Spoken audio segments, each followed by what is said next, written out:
รองรัฐมนตรีกระทรวงยุติธรรมได้พบปะและโอ้ล้มต่อคณะแผนกยุติธรรมแขวงหลวงพระบางในวันที่17 พฤศจิกายน 2025อยู่แผนกยุติธรรมแขวงหลวงพระบางท่านคำพันธ์บุญภาคมรองรัฐมนตรีกระทรวงยุติธรรมพร้อมด้วยคณะได้พบปะและโอ้ล้มต่อคณะแผนกยุติธรรมแขวง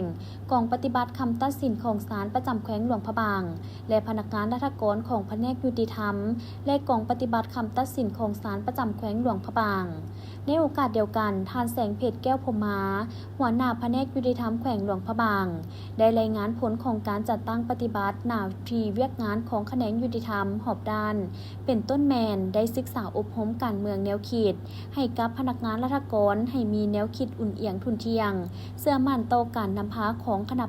ะแผนกเอาใจใส่ต่อเวียกงานวีซ่าสปอร์ตก็คือเวียกงานบริหารจัดตั้งและกวดกา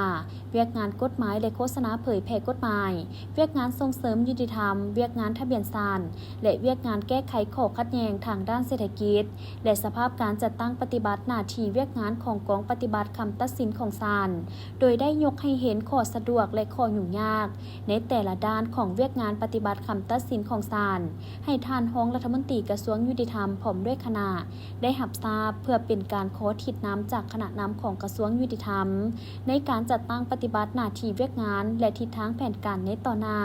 ให้มีประสิทธิผลสูงขึ้นและเพื่อเป็นการจัดตั้งปฏิบัติกฎหมายให้มีผลศักดิ์สิทธิ์และเข้มงวดพร้อมกันนั้นท่านคำพันธ์บุญภาก็ได้แสดงความย่องยอสมเสยต่อคณะแผนกยุติธรรมแขวง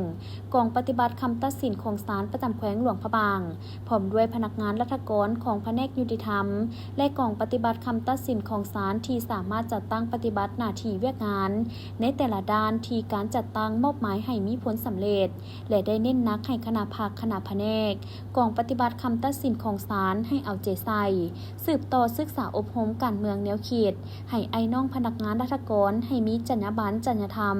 ต่อวิชาชีพที่ตนเองรับผิดชอบให้มีความสามัคคีภายในของคณะแผนกพนักงานราชการ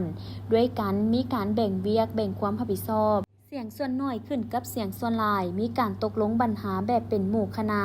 มีการติดตามกวดกามีการส่องแสงรายงานเป็นปกติถ้าพบเห็นปรากฏการณ์ย่อท้อที่เกิดขึ้นหรือจะเกิดขึ้นก็ให้มีการรายงานขอทิศซี่น้ำจากสายตั้งและสายขวางเพื่อแก้ไขปัญหาให้ทันกับเวลา